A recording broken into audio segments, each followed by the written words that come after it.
नमस्कार, मी डॉक्टर सचिन नांदेडकर आयुर्वेद सर्वांसाठी या मालिकेत आपलं स्वागत करतो।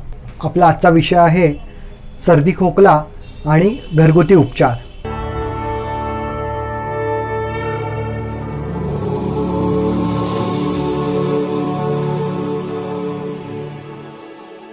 या ऋतूमध्ये सर्दी होणं, वारंवार सर्दी बरी न होणं, खोकल्यासारखा त्रास, साधा खोकलासुद्धा बरा व्हायला किचकट वाटणं यासारख्या तक्रारी खूप वाढल्या आहेत।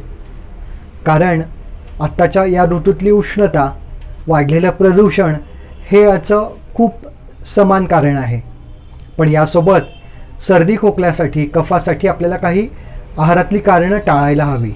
जसं दह्याचा अतिवापर करणं हे टाळायला हवं, जेवणानंतर जास्ती प्रमाणात पाणी पिणं असेल तर ते टाळायला हवं, तळलेले फ्रीजचे गार पदार्थ आहारातनं कमी करायला हवे, जेवणानंतर विशेषतः रात्री जेवणानंतर फळं खाणं, दुग्धजन्य पदार्थ घेणं, गार पदार्थ घेणं हे पूर्णपणे वर्ज्य करायला हवं। जसं आहाराचं आहे तसं काही घरातले सोपे उपाय आहेत की ज्याने सहज तुमची सर्दी खोकला समूळ पळून जाऊ शकते।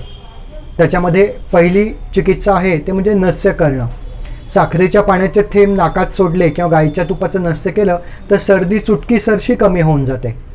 त्यासोबत लेपचिकित्सा ही सुद्धा खूप साधी, सुलभ, सोपी आणि गुणकारी पद्धत आहे। सुंठ, जायफळ, कापूर यासारखा कोणताही पदार्थ आपल्या घरात असेल तर रात्री झोपताना कपाळावर, नाकावर, सायनसेसवर त्याचा लेप करा, त्याने सुद्धा सर्दी लगेच कमी होते। वारंवार येणारा खोकला यासाठी मी तुम्हाला एक सोपा काढा सांगतो। मनुका 1 चमचा घ्या, साधारणतः 8 ते 10 या प्रमाणात घेतल्या तरी त्या पुरेशा आहेत। मनुका या काळ्या बियांच्याच हव्या। त्यासोबत धणे पाव चमचा, लवंग 2-3, वेलदोडे 2-3 एवढं मिश्रण 1 कप पाणी उकळून अर्धा कप करा। त्याच्यात तुम्हाला हवं असेल तर चवीला गूळ घातला तरी चालू शकेल। आणि या मिश्रणात जर तुम्हाला हवं असेल तर वरनं चिमूटभर हळद, सुंठ परत घालायला हरकत नाही। हा जो काढा आहे ज्याला आम्ही अमृत कषाय म्हणतो, हा सकाळी नाश्त्यानंतर, दुपारी जेवणानंतर, रात्री जेवणानंतर जर तुम्ही घेतला तर जर कफाचं प्रमाण जास्ती असेल तर तो सहज बाहेर पडून जाईल, कमी असेल तर आतल्यात कमी होईल आणि तुमचा खोकला लगेच बरा होईल। यासोबत भाजलेल्या ओवा जेवणानंतर खा, अर्धा चमचा मध घ्या, त्याने सुद्धा सर्दी खोकला लागलीच कमी होते। यासोबत संध्याकाळी किंवा ऊन नसताना, अगदी सकाळी पहाटे किंवा रात्री प्यायचं पाणी हे गरम किंवा कोमट असं प्या, त्याने सुद्धा सर्दी खोकला कमी होण्यासाठी मदत होते।